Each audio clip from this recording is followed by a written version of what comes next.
ఓం నమో భగవతే శ్రీరమణాయ. 4వ ప్రకరణము సంభాషణలు. ఇందులోని 23వ ఘట్టం భగవాన్ గురించి ప్రశ్నలు. 269 పృచ్చుకుని ప్రశ్న. పాశ్చాత్య దేశాల యోగుల జీవితంలో ముఖ్యమైన 3 దశలను చూస్తాం: సాధన, ఆత్మదర్శనం, పరమాత్మలో పూర్ణ ఐక్యం. మీరు ఇటువంటి దశలను అనుభవించారా? మహర్షి గారు: అట్టి దశలు నాకు లేవు. ప్రాణాయామం కాని జపం కాని నేను చేయలేదు. నాకు మంత్రాలు తెలియవు. నేను ఎట్టి నిషేధాలనూ పాటించలేదు. నేను ఇక్కడకు అనగా అరుణాచలం వచ్చిన తర్వాతనే వీటిని గురించి విన్నాను. వాటిపై నాకు ఎట్టి ఆకర్షణ లేదు. సాధన అనగానే పొందవలసిన విషయము, అందుకు కొన్ని మార్గాలు ఇమిడి ఉన్నాయి. మన స్వరూపం కాని దానిని మనం పొందడం ఎట్లా సాధ్యం? పై సాధనలన్నీ మనస్సును నిశ్చలపరచడానికి ఉపయోగపడతాయి. మోక్షం లేక ముక్తి మన స్వరూపమే అయి ఉంది. చాలామంది చెబుతారు, ముక్తిని పొందడానికి బ్రహ్మాండమైన యత్నం చేయవలసి ఉంటుందని. ప్రతివారు ఆత్మను సాక్షాత్తు నేను నేను అంటూ అనుభవిస్తూనే ఉన్నారు. ఈ నేను ఎవరు అని ప్రశ్నించుకుంటే చాలు. 270 పృచ్చుకునే ప్రశ్న. జ్ఞాని నిర్వికల్ప సమాధిలో ఉన్నప్పుడు ప్రపంచం తెలియదని, బాహ్య కార్యకలాపంలో పాల్గోలేడని అంటారు. భగవాన్ నిరంతర సమాధిలో ఉంటూనే బాహ్య కలాపంలో పాల్గొనడం నిత్యం చూస్తున్నాం. ఇందులో ఏది సత్యం? సమన్వయం ఎట్లా? మహర్షి గారి జవాబు: ఇవి రెండూ నిజమే. ఎందుచేతనంటే నిర్వికల్ప సమాధులు 2 రకాలు. 1 యోగ సమాధి, కేవలం నిర్వికల్పం. 2 జ్ఞాన సమాధి, సహజ నిర్వికల్పం. యోగి విషయంలో అతని మనస్సు తాత్కాలికంగా చైతన్యంలో అనగా ఆత్మలో మునిగిపోతుంది. కొంతసేపటికి తిరిగి బయటకు వస్తుంది. ఉదాహరణకు, ఒక బొక్కెనకు తాడు నూతిలో ముంచడం, తిరిగి తాడుతో బయటకు లాగడంతో పోల్చవచ్చు. జ్ఞాని విషయం దీనికి పూర్తిగా భిన్నం. ఇతని మనస్సు సత్యాత్మలో పూర్తిగా కలిసిపోతుంది, నదీ సముద్రంలో కలిసినట్లు. అయితే ఈ సహజనిష్ట బాహ్య కార్యకలాపానికి ఏమాత్రమూ అడ్డురాదు. కార్యకలాపం అత్యంత సహజంగా జరిగిపోతుంది. ఇదే మాదిరిగా ఈ బాహ్య కలాపం జ్ఞాని యొక్క ఆత్మస్ఫూర్తికి రవ్వంత కూడా అవరోధం కలిగించలేదు. 271 పృచ్చుకుని ప్రశ్న. మీరు శరీరం చాలించిన తరువాత మాకెవ్వరు రక్షకులు? మహర్షి గారు: కొంతసేపు గంభీరమైన మౌనముద్ర వహించి ఉజ్వలమైన స్వరంతో, మీరు ఈ శరీరమే నేను అని తలుస్తున్నారు. నేను ధరించి తిరుగుతున్న ఈ శవమే మీకు కనబడుతోంది. ఇదే మీ తప్పు. నేను సర్వత్రా నిండి నిబిడీకృతమైన ఆత్మను. నేను ఎక్కడకు వెళతాను? చోటేది? నేను ఎప్పుడూ ఇక్కడే ఉంటాను. 272 పృచ్చుకుని ప్రశ్న. మీరు మధుర నుండి బయలుదేరిన నాటి ఆధ్యాత్మిక స్థితికి ఇప్పటికి స్థితికి వ్యత్యాసముందా? మహర్షి గారు: ఏ భేదమూ లేదు. ఒకే అనుభవం అప్పుడు ఇప్పుడు స్థిరంగా నిలిచి ఉంది. 273 పృచ్చుకుని ప్రశ్న. అందరూ శివస్వరూపులే అంటున్నారు కదా, మరి మీరు భక్తుల ప్రణామాలను ఎట్లు స్వీకరిస్తున్నారు? మహర్షి గారు: అందులో విరుద్ధత ఏముంది? వారు ఈ శరీరం ముందు ప్రణామం చేయకముందే నేను వారిలో ఉన్న ఈశ్వరునకు ప్రణామం చేస్తున్నాను. 274 పృచ్చుకుడు. దొంగలు సాధువులను కూడా కొట్టి బాధిస్తుంటే వారి బారి నుండి తమ్మేల రక్షించుకోరాదు? 1924లో ఆశ్రమంలోనికి దొంగలు వచ్చి శ్రీ భగవాన్ కాలి మీద కొట్టారు. అది పురస్కరించుకుని వేసినట్లున్నది ఈ ప్రశ్న. మహర్షి గారు: వారనుకుంటే మరో విశ్వాన్నే సృష్టింప సమర్థులు. విశ్వామిత్రుడన్న సమయంలో రావణాసురుడు ఉన్నాడు. ఇతరులకే కాక సీతారాములకు కూడా వాడత్యంత వ్యధ కలిగించాడు. తమ శాపశక్తితో విశ్వామిత్రులు రావణుని నాశనం చేయలేకపోయినారా? శక్తి ఉండి వారు సైరించారు. ఎందుకు? ఈ ఘటనలన్నీ వారికెరుకే. కాని అవన్నీ గడిచిపోయేవి. ప్రళయం కూడా వారికి అలతిగానే తోస్తోంది. వారు వేనిని లక్ష్యపెట్టరు. 275 పృచ్ఛకుడు: భగవాన్, ఏ ఆసనంలో ఉంటారో సెలవిస్తారా? మహర్షిగారు: ఏ ఆసనంలోనా? హృదయాసనంలో. ఎక్కడ సుఖంగా ఉంటుందో అక్కడే నా ఆసనం. దాన్నే సుఖాసనమంటారు. ఆ హృదయాసనం శాంతియుతమైంది, సుఖప్రదమైంది కూడా. ఆ ఆసనంలో నివాసం చేసేవారికి వేరే ఆసనాలతో పనిలేదే. 276 పృచ్ఛకుడు: ఒక సాధువు అడిగిన ప్రశ్న. స్వామి, తాము ఆహారం తీసుకునేటప్పుడు అందులో ఒక ముద్ద ప్రసాదంగా నాకిచ్చి అనుగ్రహించాలని నా ప్రార్థన. మహర్షిగారు: సరిపోయింది. తినేదంతా భగవత్ప్రసాదమనే తినండి. అది భగవత్ప్రసాదమే అవుతుంది. తినేవాడెవడు? ఎక్కడి నుండి వచ్చాడు? ఏమని విచారించి మూలం తెలుసుకుంటే అంతా భగవత్ప్రసాదమే.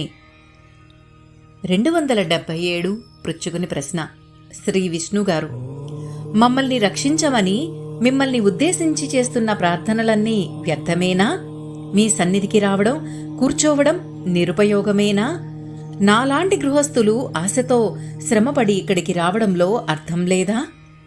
మహర్షిగారు: ఒకను శిరస్సును గురిచూసి వదిలిన బాణం తలపాగాకు తగిలి శక్తిహీనమైనట్లు భక్తుని యొక్క దుష్టకర్మ ప్రారబ్ధం జ్ఞాని అనుగ్రహంతో తప్పక పూర్తిగా తగ్గించబడుతుంది.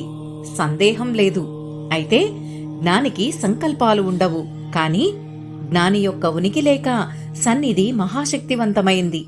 జ్ఞాని ప్రత్యేకించి సంకల్పించకుండానే ఆ మహాశక్తి పరమాద్భుతాలను చేస్తుంది. ప్రారబ్ధాలను పోగొట్టడం, వరాలను ఇవ్వడం, భక్తుల్ని రక్షించడం, మనసుకు శాంతినివ్వడం, తుదకు ముక్తిని అనుగ్రహించడం కూడా సులభ సాధ్యం. మీ ప్రార్థనలకు ఈ శక్తే బదులు పలుకుతుంది. మీ కర్మలను తొలగించి వరాలను ఇస్తుంది. ఇదంతా అత్యంత సహజంగా జరుగుతుంది. జ్ఞాని సంకల్పించకుండానే ఈ మహాలీల సాగిపోతుంది. కనుక భయపడవలసిన పనిలేదు. 278 పృచ్ఛకుడు: డాక్టర్ సయ్యద్ గారు. డాక్టర్ సయ్యద్ గారు: నేను స్తుతిపంచకం చదువుతున్నాను. అవన్నీ అరుణాచలుణ్ణి సంబోధిస్తున్నవి. తాము అద్వైతులు. దైవాన్ని వేరు సత్తాగా ఎట్లు స్తుతించారు? మహర్షిగారు: భక్తుడు, దైవము, స్తుతులు అన్నీ ఆత్మే. 279 పృచ్ఛకుని ప్రశ్న. కాని తాము దైవాన్ని సంబోధించారు. అరుణాచలాన్ని దైవంగా స్పష్టంగా వర్ణించారు. మహర్షిగారు: ఆత్మను దేహంగా నీవు భావించవచ్చా? భక్తుడు ఆత్మను అరుణాచలుడుగా భావించకూడదా? 280 పృచ్ఛకుడు: అరుణాచలుడే ఆత్మ అయితే కొండలెన్ని లేవు? అరుణాచలాన్నే ప్రత్యేకంగా ఎన్నుకోనేలా? దానిని అరుణాచలుడని ఏల నిర్దించవలసి వచ్చింది? మహర్షిగారు: అలహాబాదు నుండి ఇక్కడికి నిన్ను ఏమి ఆకర్షించింది? 281 పృచ్ఛకుడు: భగవాన్. మహర్షిగారు: నన్నిక్కడికి తెచ్చిందెవరు? అరుణాచలం. ఆ శక్తిని కాదనలేం. కాని గుర్తుంచుకోవలసింది అరుణగిరి ఉన్నది లోనా వెలుపలా కాదు. ఆత్మయే అరుణాచలుడు. 282 పృచ్ఛకుడు: శృంగేరి పీఠం నుండి ఎవరో వచ్చి మిమ్మల్ని దీక్షా స్వీకరణ చేసుకోవలసిందని చెప్పారట కదా? మహర్షిగారు: అవునవును. నేను విరూపాక్ష గుహకు వచ్చిన మొదటి రోజుల్లోనే శృంగేరి మఠంలో ఉండే ఒక శాస్త్రుల వారు నన్ను చూడాలని ఒకరోజు ఉదయం వచ్చారు. నాతో చాలాసేపు మాట్లాడి భోజనం కోసం ఊళ్ళోకి వెళ్తూ దగ్గరగా నిలుచున్నారు. భక్తితో చేతులు జోడించి, స్వామీ, నాదొక విన్నపం చిత్తగించాలి అన్నారు. ఏమిటి అన్నాను. వారు వినయ విధేయతలతో, స్వామీ, తాము బ్రాహ్మణులుగా జన్మించినందువల్ల శాస్త్రోక్తంగా దీక్షా స్వీకారం చేసుకోవద్దా? పూర్వం నుండి వచ్చిన ఆచారం కదా. అవన్నీ తమకు తెలిసినవే. నేను చెప్పగలది ఏముంది? తమరిని మా గురుం పరంపరా స్తోత్రంలో చేర్చుకోవాలనుంది. అందువలన భగవాన్ అనుజ్ఞయిస్తే మా మఠం నుండి అన్ని సామానులతో ఇక్కడికే వచ్చి దీక్ష ఇవ్వగలరు. తమకు అఖండ కాషాయం ఇష్టం లేకుంటే ఈ కౌపీనమైన కాషాయంగా ధరిస్తే మంచిదని ప్రార్థిస్తున్నాను. మీరు బాగా ఆలోచించుకుని జవాబివ్వండి. నేను కొండ దిగి భోజనం చేసి 3 గంటల వేళకు తిరిగి వస్తాను. మా మఠంలో అందరూ మీ ప్రసిద్ధి విని చూసి రమ్మని పంపితే వచ్చాను. అనుగ్రహించాలి అని చెప్పి వెళ్లారు. వారు వెళ్లిన కాసేపటికి ఒక వృద్ధ బ్రాహ్మణుడు ఒక మూట పట్టుకుని వచ్చాడు. ముఖం ఎప్పుడో చూసినట్లే ఉంది. ఆ మూటలో పైన పుస్తకాలున్నట్లు బయటికి తెలుస్తోంది. వచ్చి రావడమే చాలా కాలంగా పరిచయం ఉన్నవాడిలా, స్వామీ, నేను ఇప్పుడే వచ్చాను, స్నానం చేయలేదు.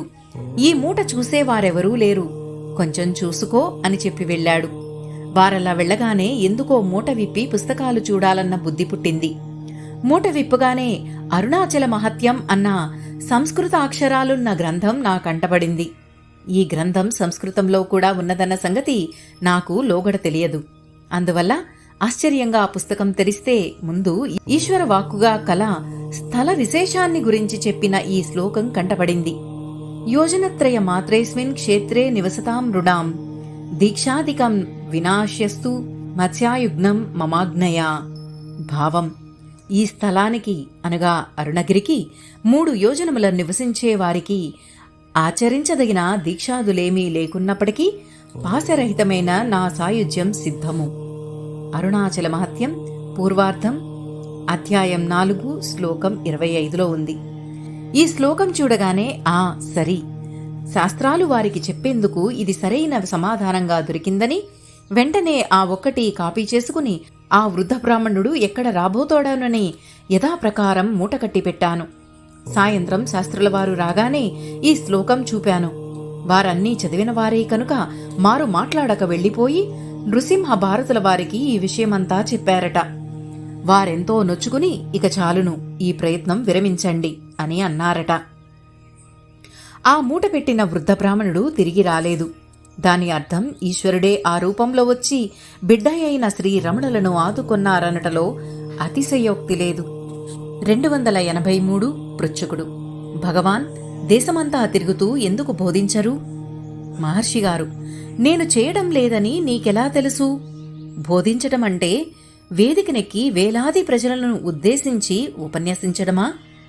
బోధించడం అంటే నిజమైన అర్థం జ్ఞానాన్ని ఇవ్వడం. ఇది కేవలం మౌనంలోనే సాధ్యం. మాట ఎక్కడి నుండి పుడుతుంది? ఆత్మ నుండి అహం పుడుతోంది. అహం నుండి తలంపు పుడుతోంది. తలంపు నుండి మాట వస్తుంది. అంటే ఆత్మకు మాట మునిమనవడు. ఇప్పుడు చెప్పండి, ఆత్మ మాట ఏది శక్తివంతమైంది? అయితే ప్రజలు సహజమైన సరళమైన నిత్య జీవితానుభవాన్ని, సత్యాన్ని గ్రహించలేరు. ఆ సత్యమే ఆత్మ. ఆత్మ లేకుండా ఎవరైనా ఉన్నారా? ఈ సత్యాన్ని వినడానికి కూడా ఎవరూ సిద్ధంగా లేరు. వారి కుతూహలమంతా స్వర్గంలో ఏముంది, నరకంలో ఏముంది, భవిష్యత్తులో ఏముంది తెలుసుకోవాలని వెంపర్లాడతారు. వారికి కావలసింది సత్యం కాదు, అద్భుతాలు, మహిమలు. అందుకే మతాలు వీరిని ఆకర్షించి చుట్టుదారులుగా ఆత్మ దగ్గరకు తీసుకొస్తున్నాయి. ఎవరెవరు ఏ పద్ధతిని అవలంబించినా చిట్ట చివరకు ఆత్మవైపుకు తిరగవలసిందే. కనుక ఇప్పుడే ఇక్కడే ఆత్మవైపుకు ఎందుకు తిరగరాదు? ఇతర ప్రపంచాలను చూడడానికి కాని, ఊహించడానికి కాని నీవు అనగా ఆత్మ ఉండాలి కదా. అంటే అవి స్వర్గ నరకాలు మొదలైనవి ఆత్మ కంటే భిన్నం కావు. జ్ఞాని విషయాలను చూస్తున్నప్పుడు కూడా ఆత్మనే చూస్తున్నాడు. 284 పృచ్ఛకుని ప్రశ్న: మౌనం దాల్చి కూచుంటే నిత్య వ్యవహారం గతేంటి? మహర్షిగారు: నీరు నింపిన కడవలు నెత్తినెత్తుకుని స్త్రీలు తమలో తాము మాట్లాడుకుంటూ నడుస్తారు. కాని వారి ధ్యానం కడవలపైనే నిలిచి ఉంటుంది. అట్లే కర్మలో ప్రవృత్తుడైన యోగి కూడా. ఆ కర్మలు వానిని కలచవు. వాని మనస్సు బ్రహ్మమందే తవిలి ఉంటుంది. యోగియే నిజమగు భక్తుడు. 285 పృచ్ఛకుడు: భగవాన్, మీరేమియూ చేయరు. నాకు మీ శక్తి నిండు. లోకోపకారం చేయుదును. మహర్షిగారు: అయ్యో, తనకు మింగుడుకు మెతుకులేదు. ఈయన అన్నసత్రం పెట్టునట. 286 పృచ్ఛకుడు: తమరేల శంకరాదుల వలె దేశ సంచారమునర్చి ఉపన్యాసములిచ్చి మనుషుల సన్మార్గమునకు త్రిపరు. మహర్షిగారు: మహాత్ములు శరీరం ధరించి ఉండడమే లోకానికి వారు చేయు అనుగ్రహం. వారూరుకున్నను వారి తపశ్శక్తి తరంగాలు నలువైపులకు వ్యాపించి లోకాన్ని సాత్విక తేజోమయం చేస్తాయి. 4వ ప్రకరణము సమాప్తము. ఓం నమో భగవతే శ్రీరమణాయ. నమస్తే అండి. ఈ 1 వీక్లోనే చాలామంది సబ్స్క్రైబ్ చేసుకున్నారండి. వారందరికీ థ్యాంక్ యూ సో మచ్. నాకు రిప్లైస్ ఇస్తున్నారు. నేను కూడా వీలున్నంత వరకు వాళ్ళకి వెంటనే రిప్లై ఇస్తున్నాను. థ్యాంక్ యూ సో మచ్ అండి మీ ఇంట్రెస్ట్కి. అండ్ ప్లీజ్ సబ్స్క్రైబ్ చేయని వారు సబ్స్క్రైబ్ చేయండి, లైక్ చేయండి అండ్ షేర్ చేయండి. థ్యాంక్ యూ అండి. మీ సరిత. ఓం నమో భగవతే శ్రీరమణాయ.